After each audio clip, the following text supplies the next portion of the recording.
જય શ્રી કૃષ્ણ પ્રિય દર્શક મિત્રો, મારી આ યુટ્યુબ ચેનલ શ્રી હરિભક્તિ રસમાં તમારા બધાનું હાર્દિક સ્વાગત છે.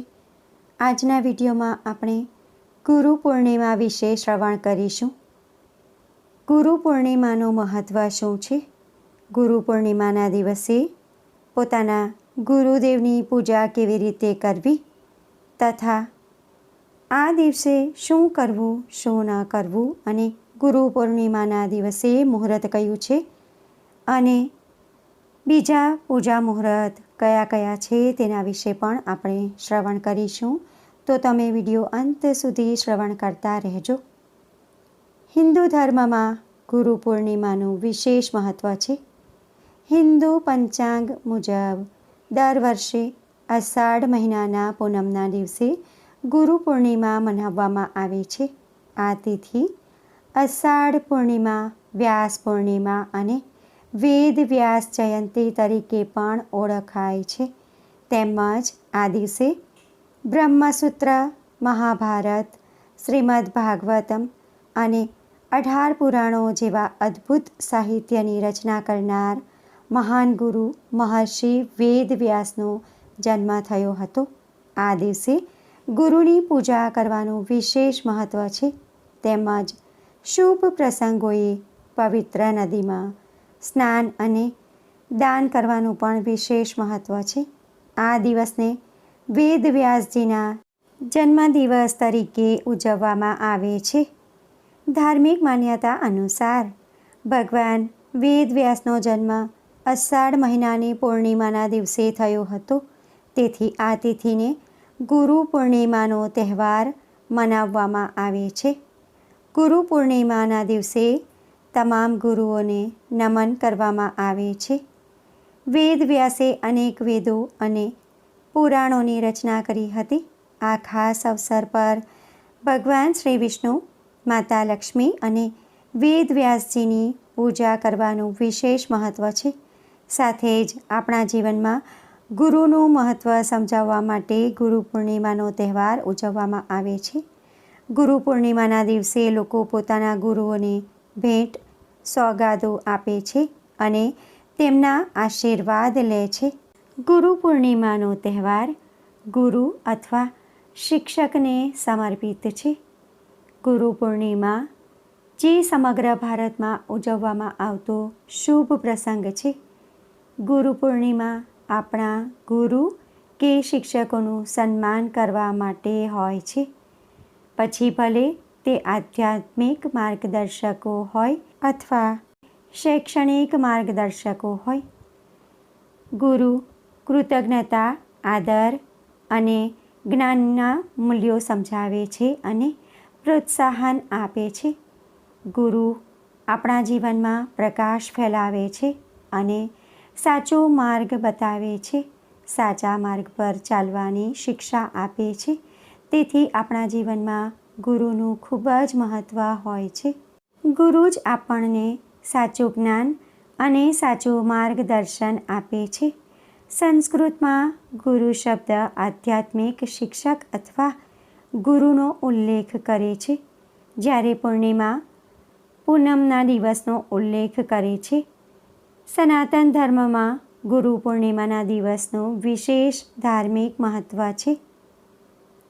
વેદ વ્યાસ મહર્ષિએ હિન્દુ મહાકાવ્ય મહાભારતનું સંકલન કર્યું હતું અને ભારતીય પરંપરામાં મહાન આધ્યાત્મિક શિક્ષકોમાંના એક આદરણીય ગુરુ તરીકે તેમને ઓળખવામાં આવે છે. પરંતુ ગુરુ પૂર્ણિમા ફક્ત હિન્દુ ધર્મ સુધી મર્યાદિત નથી. આ તહેવાર બૌદ્ધ અને જૈન ધર્મમાં પણ ઊંડું મહત્ત્વ ધરાવે છે. બૌદ્ધ લોકો આ દિવસ ભગવાન બુદ્ધના માનમાં ઉજવે છે, કારણ કે એવું માનવામાં આવે છે કે તેમણે જ્ઞાન પ્રાપ્તિ પછી આ દિવસે સારનાથમાં પોતાનો પહેલો ઉપદેશ આપ્યો હતો. જૈનો ભગવાન મહાવીર અને તેમના મુખ્ય શિષ્ય ગૌતમ સ્વામીના સન્માનમાં ગુરુ પૂર્ણિમા ઉજવે છે. ગુરુ પૂર્ણિમા એ જ્ઞાન અને શ્રદ્ધાનો તહેવાર છે. આ દિવસે ગુરુ પ્રત્યે આદર, પૂજા અને કૃતજ્ઞતા વ્યક્ત કરવામાં આવે છે અને જીવનમાં માર્ગદર્શનનું સ્મરણ કરવામાં આવે છે. ગુરુ પૂર્ણિમા એ ગુરુ શિષ્ય પરંપરાનો ઉત્સવ માનવામાં આવે છે.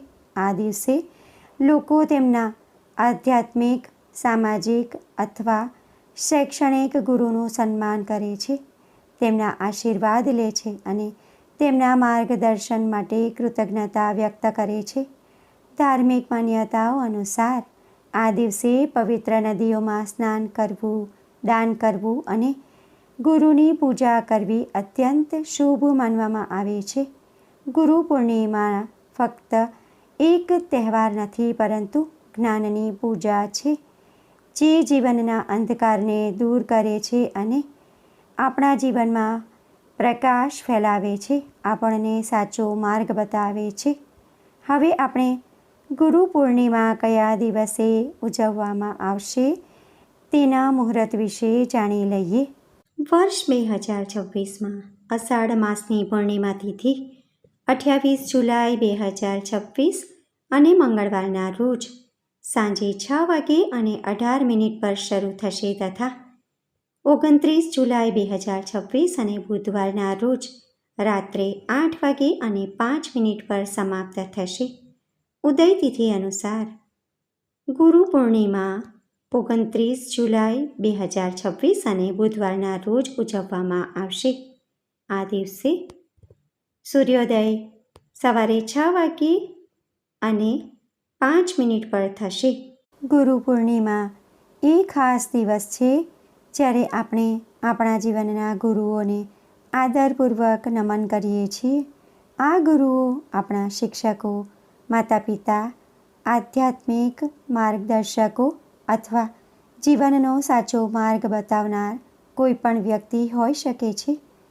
આ તહેવારનું ધાર્મિક અને ભાવાત્મક મહત્ત્વ ખૂબ જ છે. ગુરુ પૂર્ણિમાનો દિવસ આપણા જીવનને અર્થપૂર્ણ બનાવે છે. આ પાવન દિવસે ગુરુ પૂર્ણિમાના વ્રતનું શ્રદ્ધાપૂર્વક પાલન કરવાથી ભક્તના જીવનમાં સમૃદ્ધિ અને સુખ શાંતિ આવે છે. સાથે જ ભગવાનના આશીર્વાદ ભક્ત પર સતત રહે છે. જીવનમાંથી દુઃખ અને મુશ્કેલીઓ દૂર થઈ જાય છે, ખુશીઓ આવે છે. ગુરુ પૂર્ણિમાના દિવસે દાન કરવાનું વિશેષ મહત્ત્વ છે. એવું માનવામાં આવે છે કે ગુરુ પૂર્ણિમાના દિવસે અન્નદાન, વસ્ત્રદાન, જળનું દાન તથા ધનનું દાન કરવાથી અક્ષય પુણ્યની પ્રાપ્તિ થાય છે તથા આ દિવસે નાણાકીય લાભ પણ મળે છે. હવે આપણે જાણીશું કે ગુરુ પૂર્ણિમાના દિવસે શું કરવું અને ગુરુની પૂજા કેવી રીતે કરવી. ગુરુ પૂર્ણિમાના દિવસે તમારે બ્રહ્મ મુહૂર્તમાં ઉઠી જવું, સ્નાનાદિ કાર્ય પતાવી સ્વચ્છ કપડાં પહેરવા, ત્યારબાદ તમે જેમને ગુરુ તરીકે માન્યા હોય તેમની પૂરી શ્રદ્ધા ભક્તિથી પૂજા કરવી. ગુરુને ફૂલો તથા મીઠાઈ અર્પણ કરવા. તેમની પૂજા કરતી વખતે મંત્રનો જાપ કરવો. પ્રથમ મંત્ર છે ઓમ શ્રી ગુરુભ્યો નમઃ. બીજો મંત્ર છે ઓમ પરમ તત્વાય નારાયણાય ગુરુભ્યો નમઃ. આ બે મંત્રમાંથી તમે કોઈ પણ એક મંત્રનો જપ કરી શકો છો. તમે આખો દિવસ પણ આ મંત્રનો જપ કરી શકો છો. ભક્તિના પ્રતીક તરીકે ઉપવાસ કરવું, ગુરુનું ધ્યાન કરવું અને નામ જપ કરવું, ધાર્મિક વિધિઓ કરવી, પ્રાર્થનાઓ કરવી અને આશ્રમો અથવા આધ્યાત્મિક કેન્દ્રોની મુલાકાત લેવી. ગુરુ પૂર્ણિમાના શુભ દિવસે શિક્ષકો અને આધ્યાત્મિક ગુરુઓનું સન્માન કરવું. આ શુભ દિવસે સત્સંગ અને આધ્યાત્મિક પ્રવચનોમાં હાજરી આપવી. ગુરુ પૂર્ણિમામાં આધ્યાત્મિક, શાસ્ત્રીય અને સાંસ્કૃતિક જ મૂળ છે. એકવાર ભગવાન શિવે પાર્વતીજીને કહ્યું કે પ્રકૃતિમાં 4 મુખ્ય તત્વો છે: માતા, પિતા, ગુરુ અને ભગવાન.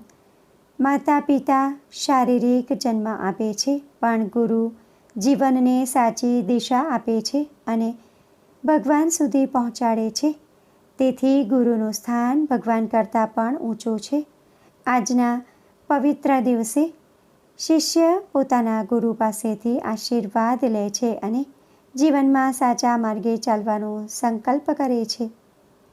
હવે આપણે ગુરુ પૂર્ણિમાના દિવસની કથા શ્રવણ કરીશું. એક ગામમાં હરીશ નામનો એક બાળક રહેતો હતો. તે ખૂબ જ હોશિયાર હતો, પણ જીવનમાં સાચી દિશા કઈ છે એ તેને ખબર નહોતું. એક દિવસ તે ગામમાં આવેલા એક મહાન ઋષિ પાસે ગયો અને પૂછ્યું, ગુરુજી, મારા જીવનનો સાચો માર્ગ શું છે? હું કઈ રીતે સારો માણસ બની શકું? ત્યારે ગુરુજીએ હસીને કહ્યું, હરીશ, દુનિયામાં દરેક પ્રશ્નોના જવાબ તારા અંદર જ છે, પણ તેને ઓળખવા માટે તને જ્ઞાન અને ધ્યાનની જરૂર છે. આ જ્ઞાન તને ગુરુ આપશે. જેમ દીવો અંધકાર દૂર કરે છે, એમ ગુરુ અજ્ઞાનતાનો અંધકાર દૂર કરે છે. તેથી ગુરુજીએ તેને વિદ્યાનો પાઠ શીખવાડ્યો, ધર્મનું મહત્ત્વ સમજાવ્યું અને સાચા જીવન જીવવાનો માર્ગ બતાવ્યો. હરીશ દર વર્ષે ગુરુ પૂર્ણિમાના દિવસે પોતાના ગુરુનું પૂજન કરવા આવતો અને કૃતજ્ઞતાપૂર્વક કહેતો, ગુરુજી, તમે મને જીવન જીવવાની સાચી રીત શીખવી. તમારા લીધે જ હું આજે સારું જીવન જીવી રહ્યો છું.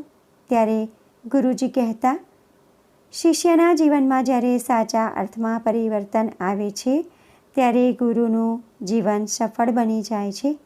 એ દિવસથી હરીશ પોતાના જીવનમાં પરોપકાર, સાચી વાત બોલવી અને સદાચારનું પાલન કરવું એ નિયમ હંમેશા પાળતો હતો. આજે પણ લોકો ગુરુ પૂર્ણિમાના દિવસે પોતાના ગુરુને યાદ કરે છે, તેમનું પૂજન કરે છે અને જીવનમાં સદમાર્ગ પર ચાલવાનો સંકલ્પ કરે છે. તો ભક્તો, આજના વિડીયોમાં આપણે ગુરુ પૂર્ણિમાના દિવસનું મહત્ત્વ શું છે, ગુરુ પૂર્ણિમા કયા દિવસે મનાવવામાં આવશે, ગુરુ પૂર્ણિમાના દિવસે શુભ મુહૂર્ત કયા કયા છે તથા આ દિવસે પૂજા વિધિ કેવી રીતે કરવી તથા કથા શું છે તે પણ આપણે શ્રવણ કરી. તો આશા કરું છું કે વિડીયો તમને પસંદ પડ્યો હશે.